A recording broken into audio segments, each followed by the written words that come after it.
Hey guys, Has here at Shield Canine. I believe we are live now. So we are going to talk about the bull breeds, the pit bulls. Do I hate them? Am I unfair towards them? Because this is what some people believe. I think this is it's over. We're overdue for this conversation. It's been a long time since we kind of talked about these dogs, so we are going to talk about these dogs. So I'm just going to give everybody a second to jump on here. I'm going to talk about kind of what the catalyst for this discussion was, and then we're actually going to talk about the dogs themselves because I am so tired of the misinformation out there, all the apologists, all the excuses that people make for these dogs. You know, the terrible owners that I see on the internet, that I sometimes unfortunately see in person with these dogs that, you know, just put people in danger. The constant lies, all this type of nonsense. So I'm just going to make sure that, you know, people have jumped on here. People can hear everything, so on and so forth. And then we'll get started. We'll talk about it. So I see some people jumping on. We are going to talk first about the catalyst for this. The catalyst for this discussion. So I am going to talk, unfortunately, about bull breeds, pit bulls, whatever you want to call them, killing kids. All right? We're going to have this discussion. We're going to talk about it. Now, number one, all right, I am coming at this not from somebody that just, like most people who discuss this, they have very little actual hands-on experience with the dogs. They have only the experience of talking to other people, sharing their opinions online, hearing from someone that knows someone. I don't do any of that nonsense. I am hands-on with bull breeds on an almost daily basis here, and I have been for well over 14, 15 years. And bull breeds include quite a wide variety of dogs, all right? Now, what I had done is on my Facebook page, unfortunately, just terrible, right? And you see these articles all too often. 9-month-old child was killed by some, bull breed mix of some sort. You saw the pictures of the dog and the baby. Predictably, of course, they're together on the bed because that's what, pity mamas do. And we'll talk about pity mamas in a second too, right? They're together on the bed. They're all together on the furniture. The child and the dog are like on top of each other because, that never goes wrong, right? And then, you see the headline, the 9-month-old's tragically killed by this, bull breed dog, right? This mixed breed dog. And of course, they always call them pit bull mixes. And for the most part, I know even though people desperately fight against it, they don't want, no, it's not, it doesn't even look like a pit bull has. It's like, nah, it's a pit bull mix. We can all see it. You can see it in the jowls. You can see it in the body, so on and so forth. Now, how far is it away from like traditional game bred lines? Who knows? Does it matter? Not really, right? We need to have a real conversation about this. So what I posted, and this client, I had a client actually, well, she wasn't really a client. She was coming in for a consult, right?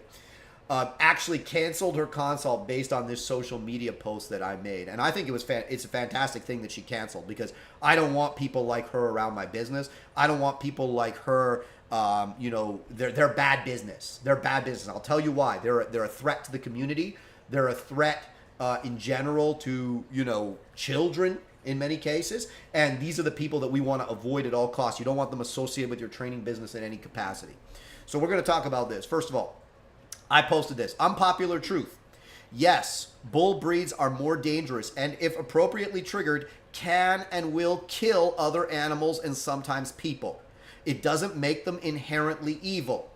Now at this point, by the way, all the pity mamas, they're gone. They're gone. They're already they're emotionally triggered. They're having to hit the inhalers and maybe some more, let's say, harsher substances. They're already done at this point. They didn't even read past that, right? But allow me to further explain. It doesn't make them inherently evil. Important point. They were selectively bred for certain traits that predispose them to this behavior if their social or prey aggression is stimulated, right? Social aggression is aggression based on interactions. It's often aggression over resources, right? It's aggression over perceived threat to, resource, space, affection, so on and so forth. Prey aggression is, as it sounds, it's aggression that's stimulated through the prey drive, right? That being said, all large dogs, again, they've already missed this part because they've been triggered at the first sentence. That being said, all large dogs can do damage to small children. Monitor all interactions and don't allow your kids to be rude to the dog. This is important. Now, a lot of people think being rude to the dog means, something like egregious, like hitting the dog. Dogs do not perceive body language the same as humans. So, for instance, if a dog is on a bed or a couch and you come and sit on that couch with the dog, in dog body language, that's actually rude. That's you threatening the dog's dominion over the couch. Now, of course, your typical golden retriever, he doesn't really have that rank dominance. He's not going to care that much. He'll be like, okay, and he'll just take it. But some dogs, they'll only take that from certain people. But the little people, for instance, the little kids, and by the way, word to the wise here, as a dog trainer, I've seen many, many dogs perceive children differently than adults. They perceive them almost the same as they perceive other dogs. And I think it has something to do with the level that they're on. The average child is face to face with a dog, whereas we typically loom far above a dog, right? So when we're in that face to face place, right, it changes the dynamic completely. And I've seen with certain dogs, they treat children the same way that they treat other dogs. So that should be right away, that should be alerting you, because some dogs, yeah, they're really good with humans, but they're really not good with other dogs.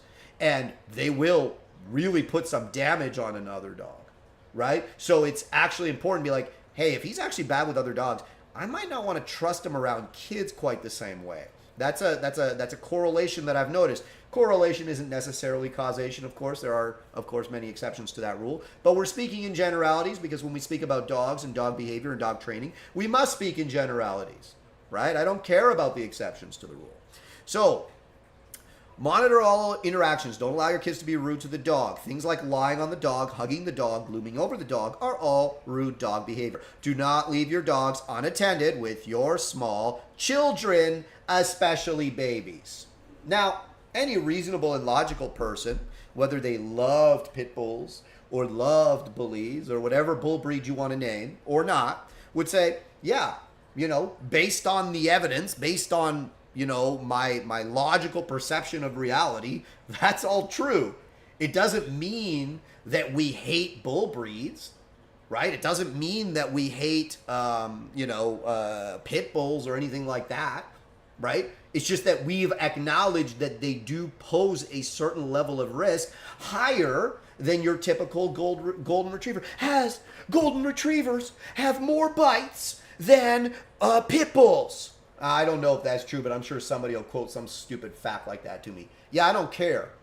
Golden retriever, 9.99999 times out of 10 isn't killing a kid, right?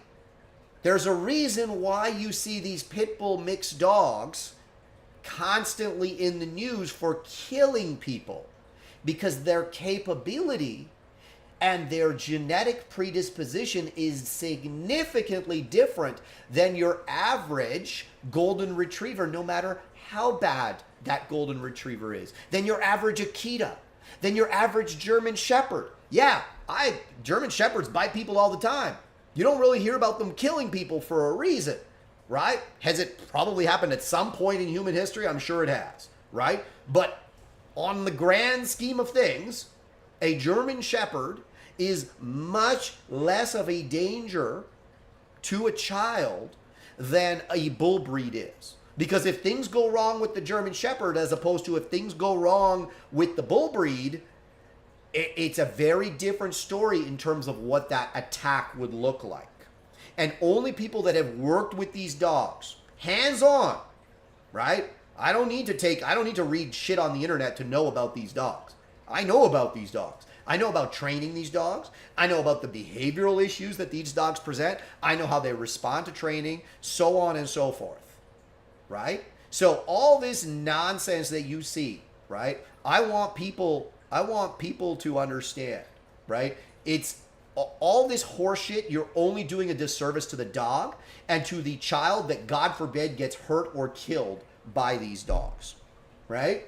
It can happen. There are millions of pit bulls, Has. You don't understand. There's millions of them. They never do anything. Yeah, we're not talking about that, right? Generally speaking, dogs in general don't do anything, right? Most golden retrievers, most German shepherds, most pit bull, take any breed, most of them aren't going to do anything in their lifetime that's significantly dangerous.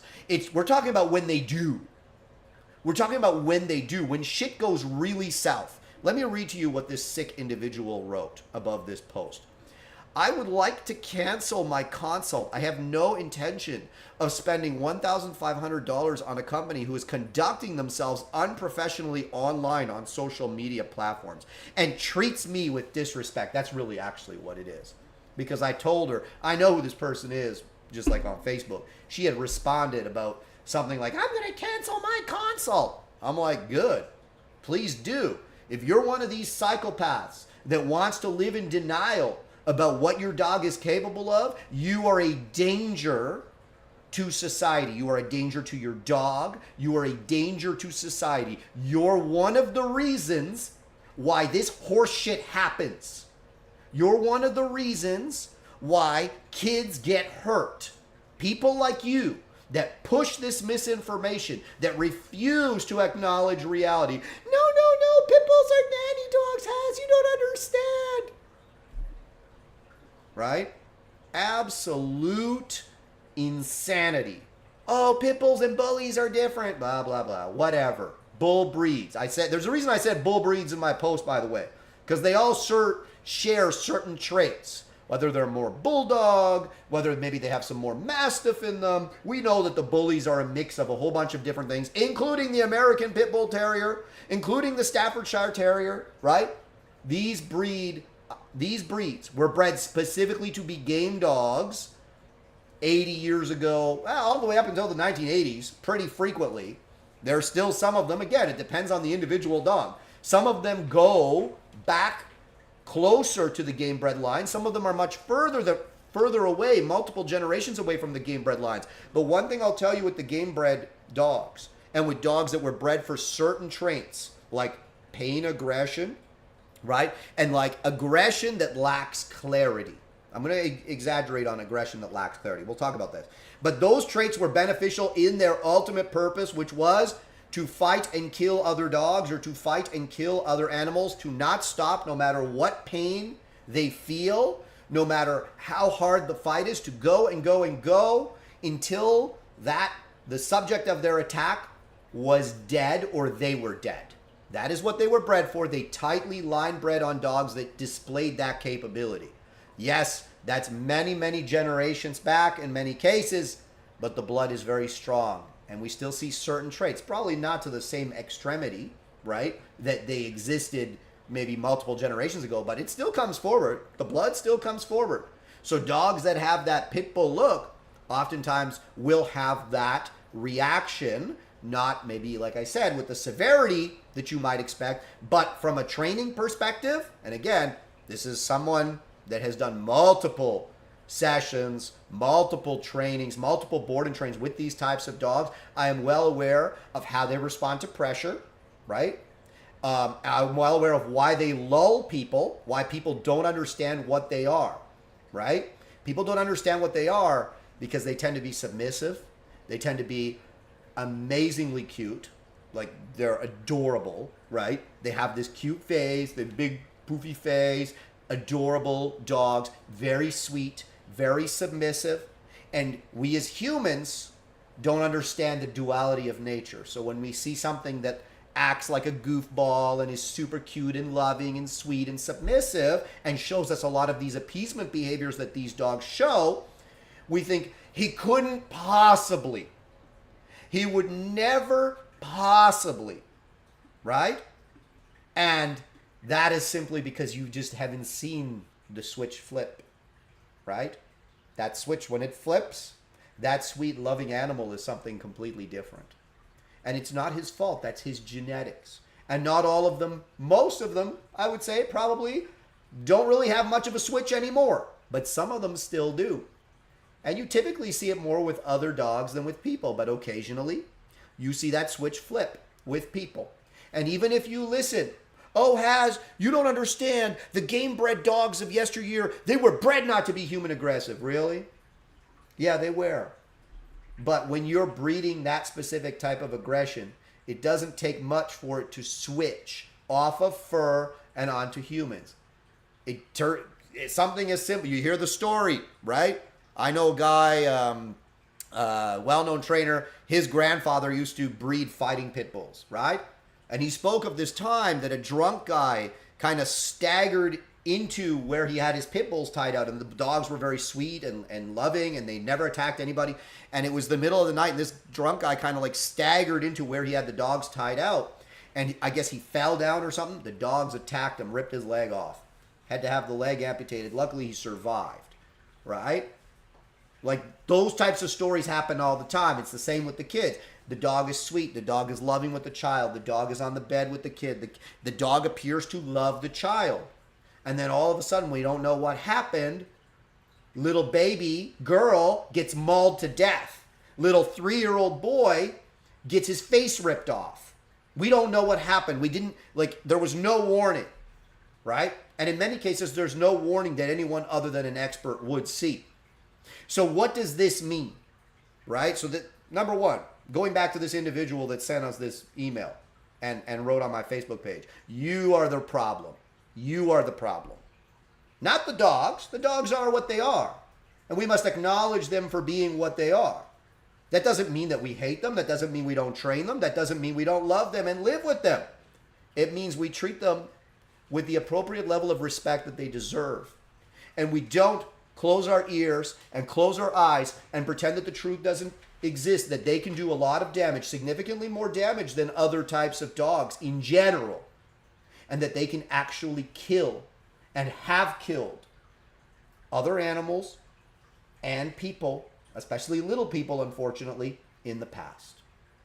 That's what this all means, right? So, oh, Haz, you don't know. You don't train these dogs. I just queued up a couple videos. I got a lot more experience than this, obviously, but this is an example, right? This is your typical pit bull mix. Oh, you don't know what she is? I don't give a shit what the pedigree is. I can look at this dog's face, and I know it's a pit bull mix. I don't care what the pedigree is. I know it's a pit bull mix. The behavior is typical, right? What do you think she wants to go do to that dog? Go over there and give it kisses? Say hello? Right? We know what she wants to do. That's arousal. That's intent. Okay? That's the type of dogs that we regularly, deal with here at Shield when it comes to this type of behavior. I don't hate the dog. I didn't tell her to go put the dog down. I just showed her how to train the dog, right? We went over proper training, proper leash handling, proper management, understanding what triggers the dog, understanding things that we can do to prevent the behavior that you saw earlier from occurring in the future. And the more that you control the impulses of this dog, the less likely you are to have this dog do something unfortunate to another dog or to another person. This is just an example, right? Man, this is what I was doing 8 years ago, folks. Yeah, I don't know anything about pit bulls and bullies. Off-leash pit bull mix. I don't know. He was supposedly a red-nosed pit bull in downtown Hamilton. He was a cute dog, right? He was a cute dog. Man, this is an old video. Old school video. I can't even remember his name, man. But I used to do this shit all the time, guys. Like, I don't just take the dog and screw around and say I trained the dog. For us, these dogs need to be not just, oh, look, he's taking my food and doing some bullshit, for toys and stuff. No. These dogs need to go out in public. And they need to exhibit high levels of impulse control, as you can see with this dog, around other people and other dogs. This is what we do with these dogs. And when you push these dogs to this level of training, right? When you push these dogs to this level of training, you find out a lot more about them than you do if you just go to a bully meet and fuck around, right? You find out a lot more about them. You find out a lot more about how they respond to pressure. This guy did not want to do any of this in the beginning. He tried to eat me in the beginning, right?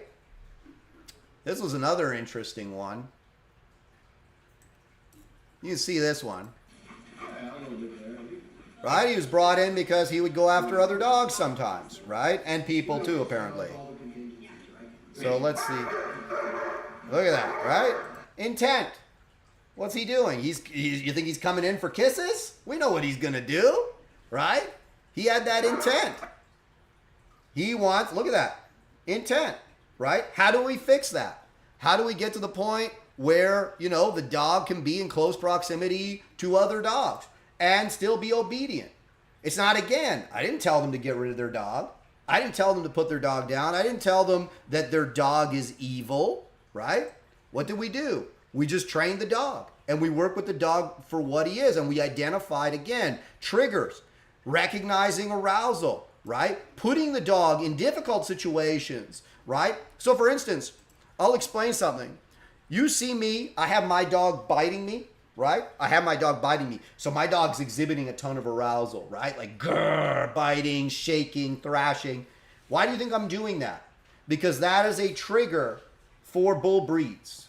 That perception that something is getting killed, something is getting attacked, that high level of arousal and energy, that's contagious for them, right? And it shoots their adrenaline up, and it shoots their impulse control down. And usually by the way, they're very sensitive dogs in general, but that level of sensitivity, this is why a lot of people struggle with training them. Generally, they're very sensitive and soft. So if you put pressure on them, they overreact to the pressure, and they can actually look like really scared and really down with actually like the type of pressure that you would put on a lab. The lab would just kind of absorb the pressure and learn from it. Bull breeds tend to be much more sensitive, and they tend to react really like bad with the pressure if you don't know what you're doing, if you don't have a soft hand. But then when their adrenaline gets spiked, when they get that arousal spike because they see that other dog exhibiting arousal, or they see that child screaming and running by, all of a sudden, all that sensitivity that dog has disappears. And his threshold for perception of pressure and his reaction to pressure, it shoots right up. Like it 10, 20x's, 30x's. And people have a lot of difficulties. Like, wait a second. I was barely like touching the leash and you were like acting like I was killing you. And now all of a sudden you don't feel the hardest level of correction that I have here because there's another dog. And in fact, you're turning around and attacking the leash and trying to eat me, right? People don't know because they don't train these dogs, right? There's a reason why I do this. I put these dogs in those situations and I say, control yourself. Control yourself, because no one understands. Not no one, but a lot of people don't understand with these dogs. The problem isn't 99% of the time. The problem is the 1% of their time. When their arousal goes up, that's when the brain shuts off, and those deep, dark genetics sometimes come to the surface. And once they get going, it's real hard to stop them because that's the way they were bred. Remember I said unclear aggression. The reason I say bullies often have bull breeds, generally speaking, I find that their aggression lacks clarity. And by clarity, I mean perception, open to perceiving stimuli and information outside of the target of their aggression, right? Like your average German Shepherd, like, you know, nice working line German Shepherd, I can train him to be really aggressive, but also really responsive to the handler. And it's really easy for the dog to switch back and forth. A lot of these bull breeds, they struggle a lot more with that because their aggression is very, very linear, and it doesn't allow for any, they're either all in or they're all out. But when they're all in, God help you, there's nothing like it. There is nothing like that level of commitment that they show, right? So,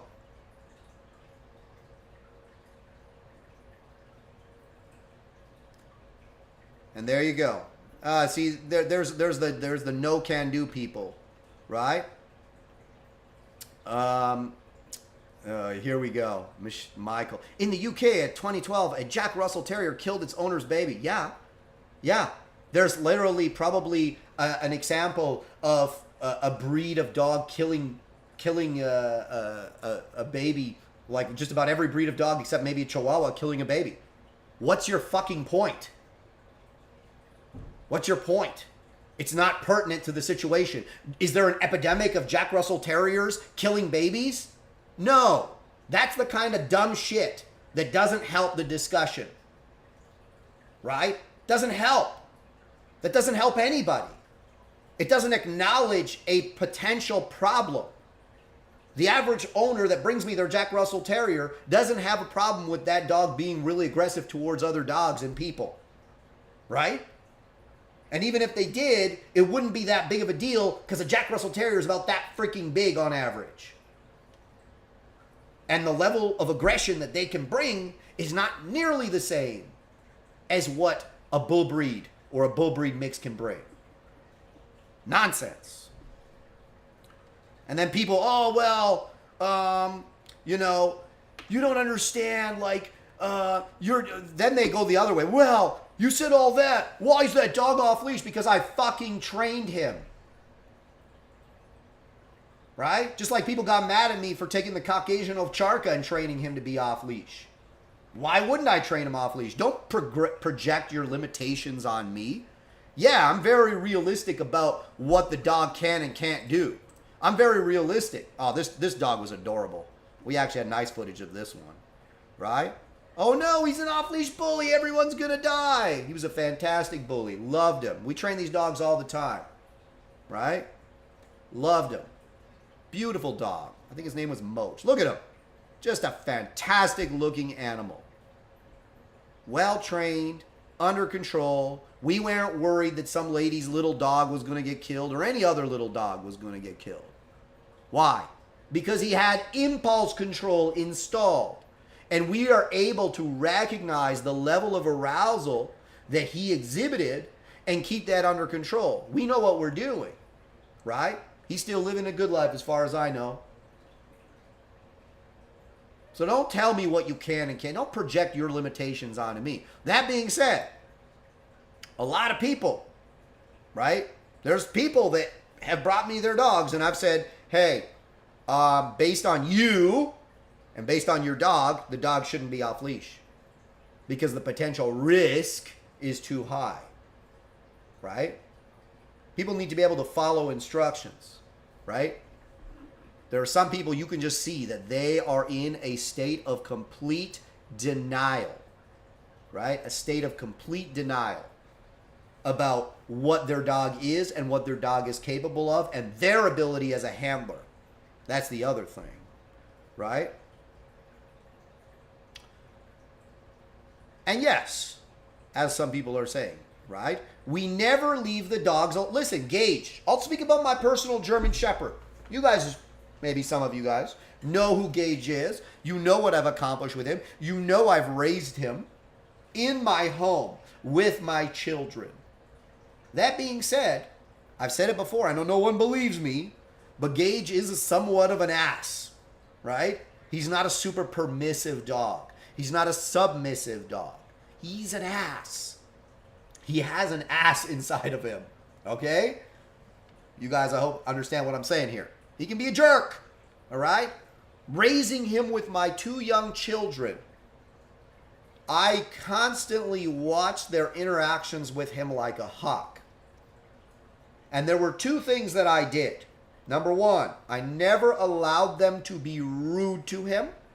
And I always acknowledged when they were going too far by having them leave him alone. Right? So when he's lying on his bed and they come over and they want to pet the doggy, no, boys, leave Gage alone. You could just see it in his face. He's like, don't bother me. Don't freaking bother me. Now, what would he maul them to death? Highly unlikely. Right? Highly unlikely. But why would I risk anything happening? As a parent, I'm seeing, hey, dog's uncomfortable. Kids want to give him affection. Leave him alone. There were a couple of times in his life that he did growl at them.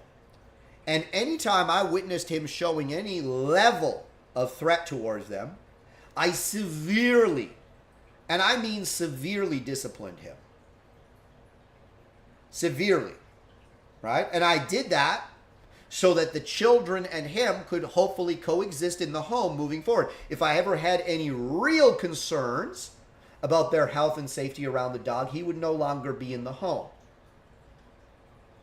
Now, am I worried about Gage around, me, my older kids, my wife? No, not at all. But with the little kids are silly. They do really rude stuff to dogs without knowing it. When he's lying on the floor and they want to go bend over and pet him on his head, and they're bending their whole body over top of him, that's really rude. When they want to hug him, really rude. When he's lying on his bed and they want to get on the bed with him, really rude. I prevent them from doing those things. And I'm also cognizant of his body language. Sometimes I could see he wants it. He likes it. He wants the interaction. And then sometimes I can see he really doesn't. And we always try to respect that and keep that, way. Does it mean that there's zero risk and nothing bad can ever happen? Of course not. He's a German Shepherd. There is risk, right? But is it the same risk? Probably not. But there is risk. And I acknowledge the risk. If you have dogs and children together, I don't care what dog you have. There is risk, right? And if you're always cognizant of that, much less likely the worst happens, right? The worst being a child gets bitten. But I'm going to tell you, as a professional in this space that has dealt with these dogs, right? When there has been aggression towards children, the worst cases, I'll tell you, the worst cases were two types of dogs. These bull breeds, right? Bullies, whatever you want to call them. And Rottweilers. Luckily, Rottweilers are not existing in the great level of profusion that the bullies and the bull breeds and the bull breed mixes do. Right? And usually speaking, there's less bad Rottweilers that I've run into. And again, you could ascribe this maybe to overall numbers than there are these bull breeds. Yeah, it's not how they're raised. You're right, Ashley. It's not how they're raised. They can do a lot of damage. Doesn't mean look at this face. I totally understand why you would love this dog. By the way, he was the type of dog that makes me want to buy a bully. He was. He was the sweetest thing on this earth. He was adorable. He was like a little autistic child. Loved him. That's what good bullies are like, right? Adorable. Adorable. But I still never forget what's way back in the DNA that can sometimes come forward, right? So again, it's about being realistic. It's about being realistic, knowing what you're looking at, and always giving that dog and his genetic background the respect it deserves. Whether you have a Preza, Prezas and pit bulls are different. Oh, okay, yeah. I bred Prezas for a few years. I might know a little thing or two about them. And since I was breeding them, I guess everybody and their brother brought me their Prezas to train. So I actually have quite a long history with the Preza Canario. I've been training Corsos, right? Mastiffs of all types, Boorbells, bullies of every type, XL, micro, mini, macro, all of them. American Bulldogs, Pit Bull mixes, game bred Pit Bulls, right? I'll tell you this, the dogs in the shelter, the bull breed mixes in the shelter, the Pit Bull mixes in the shelter, I'd be more wary of those than I would be of a well-bred bully. Why? Because those are the ones I think that you're more likely to run into something that may have the fighting blood a little closer up. Right? Because there's less good homes available for those dogs. There's less responsible situations that those dogs go to. So much more likely, that maybe a couple generations back you'll have some actual fighting blood there with the shelter dogs. Not necessarily, but possibly something to keep in mind. So,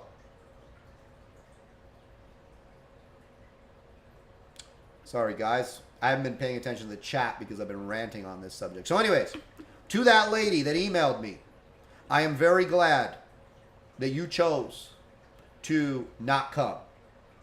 I only want to deal with responsible dog owners. I want to deal with responsible pit bull owners. I want to deal with responsible bully owners. I want to deal with people that are interested in realistic approaches, realistic training, and a realistic outlook of who and what their dog is. Those are the people that are going to be successful. The people that are in denial, the people that want to close their eyes and their ears to the truth, those are people we can't help. What did she say? She also said something else, this ridiculous person. We'll be sharing with all my dog sport friends and community, also as well as my hundreds of patients. God, this person's a professional of some sort. I'm disappointed with this service. Well, you never had this service, my dear. You don't rate this service. You're not mentally in the place that this service could ever help you. Dog sport? I don't know if you know a thing or two about me. I think a lot more people in dog sport know me than know you. So I'm not particularly concerned. And as for your patients, if they think anything the way you do, I don't want them here either. I don't want my training business to be associated with people that are not responsible with their dogs and that are irresponsible with the management and the realistic appreciation for what these types of dogs can do. I don't want them anywhere close to my training company. I don't want them anywhere close to me. They are a danger to society. My goodness. Hey, remember in Ontario, guys, you know I'm located in Ontario, Canada. Remember, they were going to make bullies legal. Like, they were all set. They were going to make bullies legal. This bully got confiscated by animal control. I think it was somewhere out in Vaughan. And they were going to make this bully, these bullies legal because this bully, I guess he got loose, he got taken away, and then they were going to put him down because technically bullies are like pit bull type dogs and they're supposed to be banned in Ontario. It made the news. It was this whole big thing. So anyways, I guess the premier, which is our governor for those of you in the States, intervened, got the bully given back to the family, and they were going to make bullies legal again. So they brought the bully out to like some public event and it fucking bit someone in the face. And then you never heard anything about that again. Again, not being reasonable, not being realistic. Now, if you ask me, do I support breed ban? I don't know. I don't like government involvement in anything. But at the same time, the amount of retards that have these dogs, it's somewhat concerning, right? Does the breed ban even help, though? Not really, because they all have the dog anyways, right? So, pity mamas. The worst. The worst. And I'm not talking about before someone jumps on me, oh, you know, I'm a lady that owns a pit bull. I'm not talking about you. I'm talking about people that treat the dog like it is a child and not in a good way. In a way where they refuse to acknowledge the reality of what the dog is, what the dog is capable of doing, and they don't give the dog the appropriate training, structure, management, and watchfulness that is required to responsibly own one of these dogs. That is what I am speaking of. So, yeah. Oh, boy. All right, what else do we got here? Sorry, guys. I haven't been really reading. I'm going to jump into this.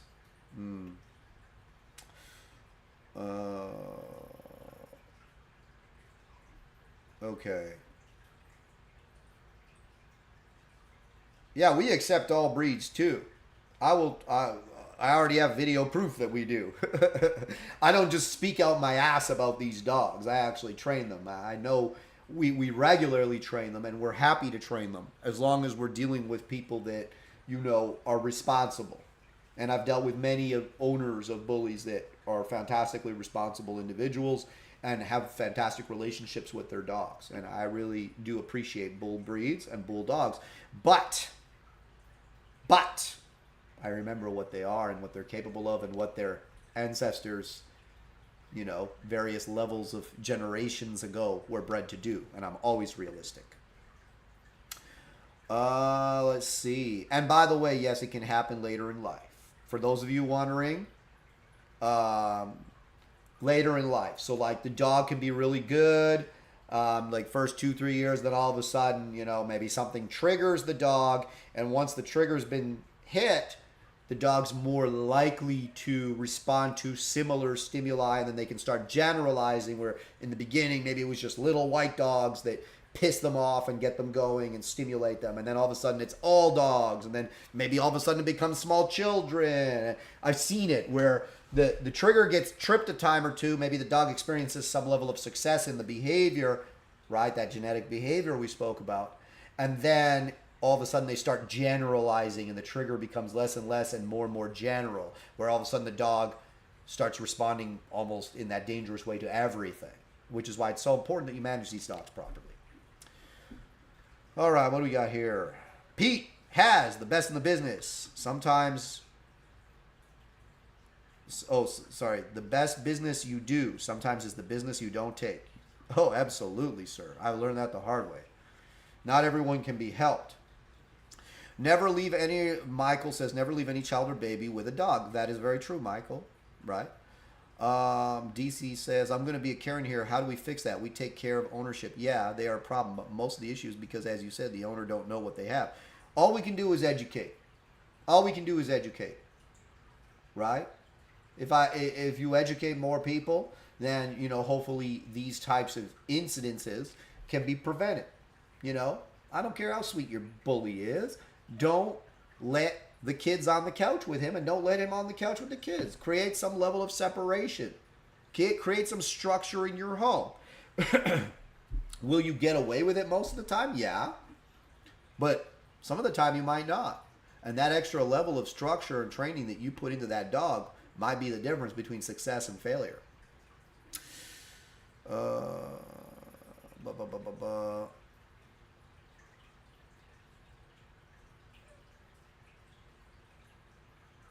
All right. I have a medium drive pet American Staffordshire Terrier. I'm training in advanced obedience, and when we play, I put her in drive. She's a serious dog to handle. She needs firm, consistent leadership. Yeah, absolutely. Ashley Nicole says, I'll admit, I thought it's how you raise them until my rescue pit hit 3 and attacked the other dog in the home. She is old and still cannot be around other dogs at all, ever. Yep, Ashley, I'm glad you learned and nobody, hopefully, got hurt too badly.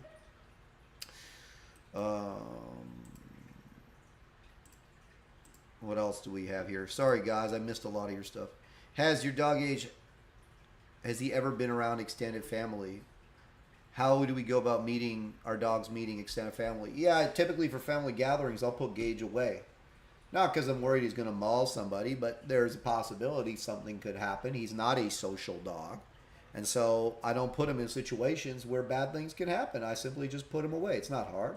Put him in the box. He doesn't need to see the extended family that come over maybe once a month, right? I don't need to worry about it. I just put him in his box, and he can wait there until they've gone, and, back to reality, right?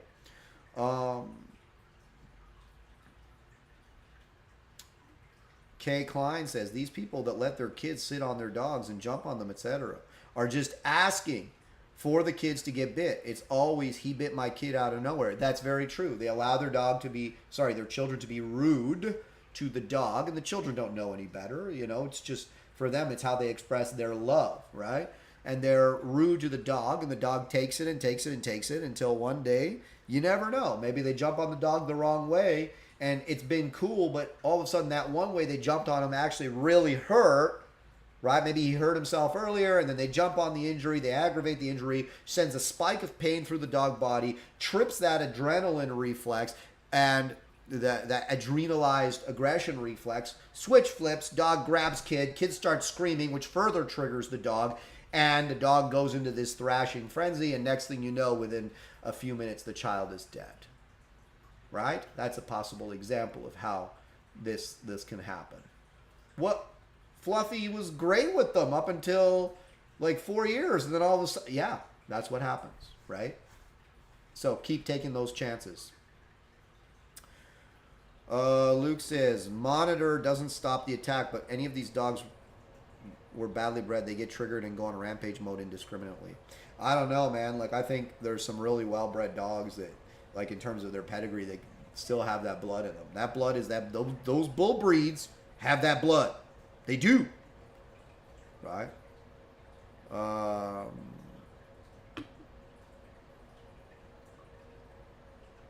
Let's see what else we got. While you're on live, define the word behavior. You're the expert in behavior. We heard Cabral fuck it up. Let's hear your definition has of behavior. Behavior is the, You know, it's like when someone asks you to define a word that, like, you know what it means and everybody knows what it means, but you know, you now have to find the word to create meaning for something that everybody knows what it means, right? How would I say it? How would I say it?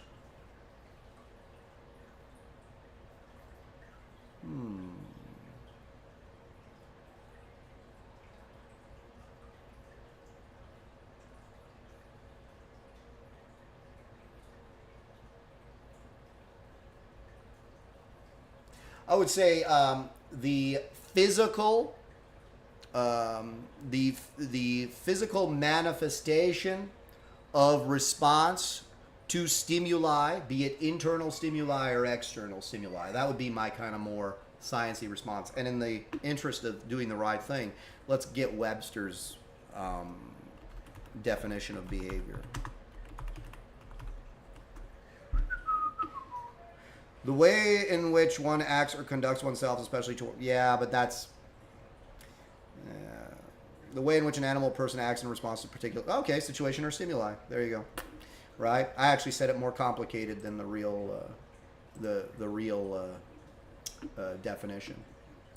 But the radical behaviorist, I hope, and I don't know who you are, I hope you are not doing this as like a gotcha thing where it's like, oh, you know, let me prove that I know more than this guy.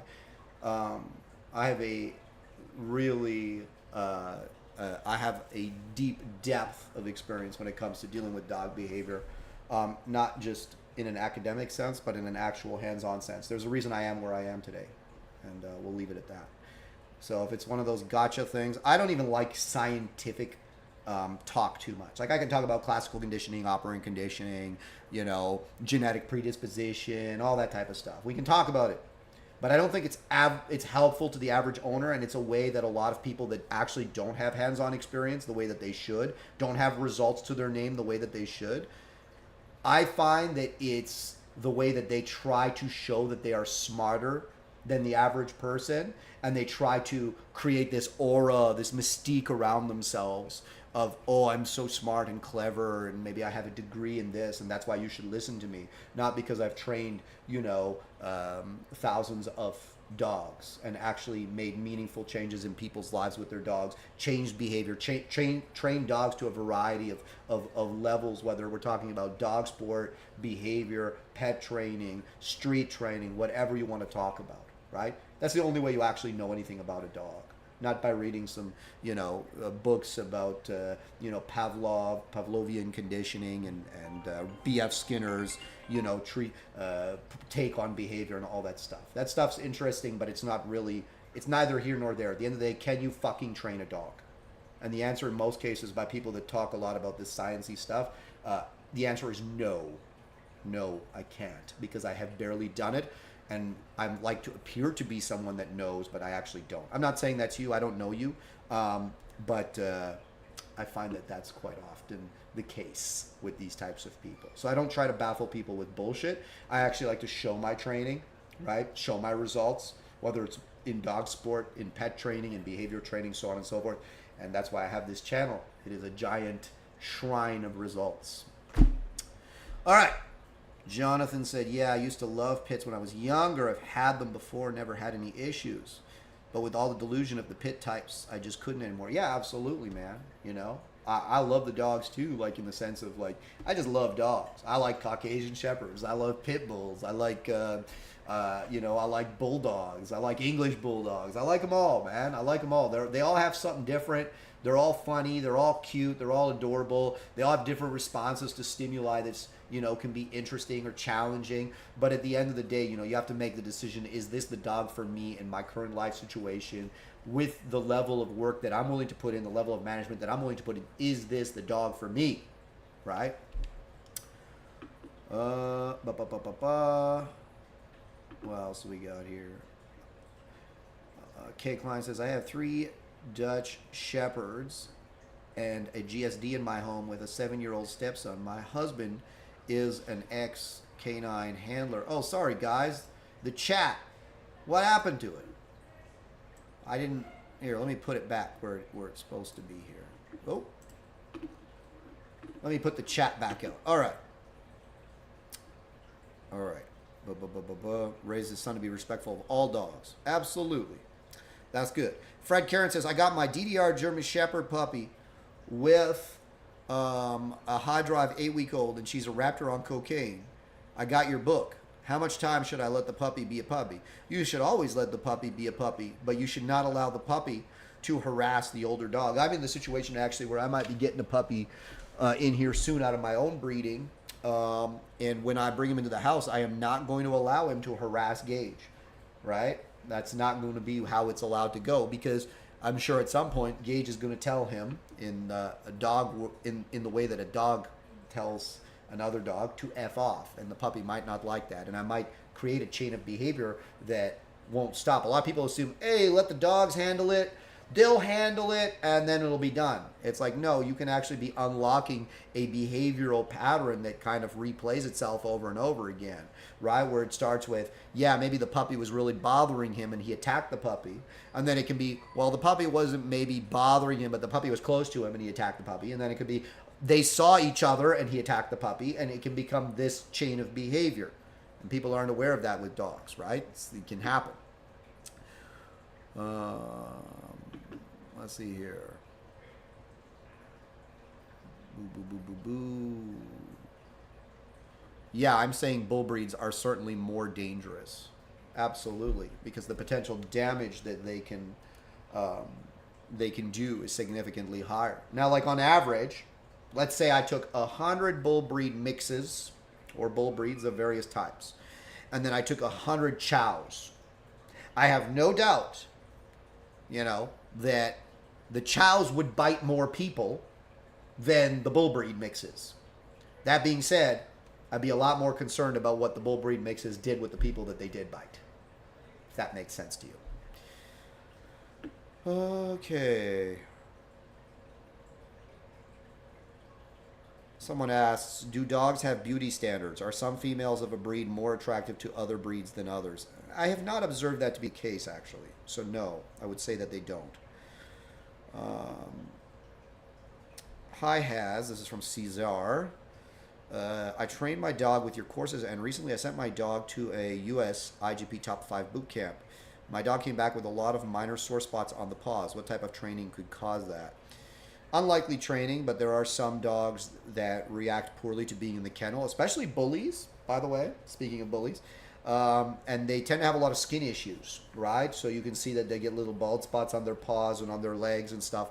And usually it's a reaction maybe to the cleaner that they're using in the kennel, or maybe the dog just is a little stressed in the kennel and it creates that skin condition. There's no type of training that would cause sore spots on their paws. It's funny, I did have a bully owner once years ago because his dog developed, some of these like little bald patches on his arms. Like they weren't sores or anything, but just like bald patches. He accused me of whipping his dog's paws. And I said, okay, I whipped your dog's paws. Right. What would I have gained from doing that? Can you explain to me from a training perspective what I would have accomplished by whipping your dog's paws, assuming he would let me do something like that? Of course, there was no answer. People can be silly.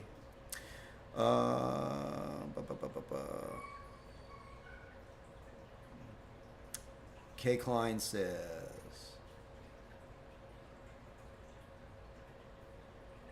I watched Dog Sport episode pre-release on Patreon, which I highly recommend to anyone who isn't a member.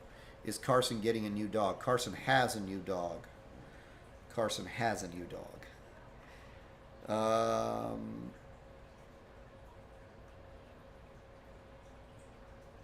Caesar Arujo says that's what happened. It's a Roddy, by the way, so you're right. Yep. Rotties actually tend to get a lot of sores on their necks because I find that they drool a lot and their neck is always wet.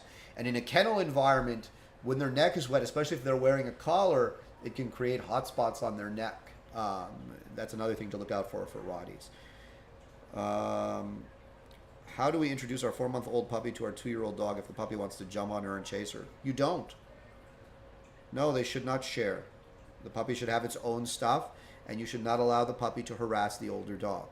Now, look, if you have like a 6-year-old female golden retriever who's not going to kill your puppy, all right. I mean, probably nothing bad's going to happen. But, you know, if you've got a, let's say, like a 2-year-old Mastiff male, you know, and then you've got this puppy, yeah, something really bad can happen. So, you know, you have to utilize some common sense when it comes to that.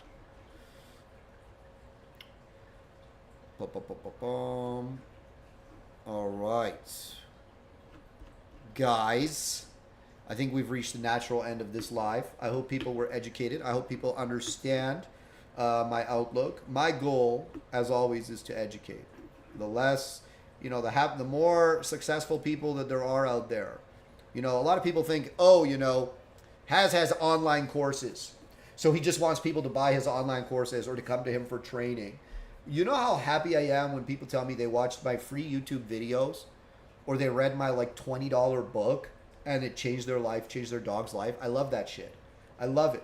It's such a fantastic feeling to know that you've brought value to someone's life and that you've improved the life and the companionship that they have with their dog and the experience that they have with their dog. I'm all about optimizing the experience between the human and the dog. And part of that is not forgetting what a dog is, right?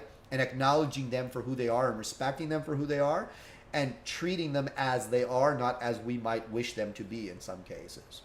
And I'm all about optimizing that experience because I think if you have a fantastic experience, you're going to want to do it again and again and again until you are no longer on this earth. That's certainly what I want to do, right?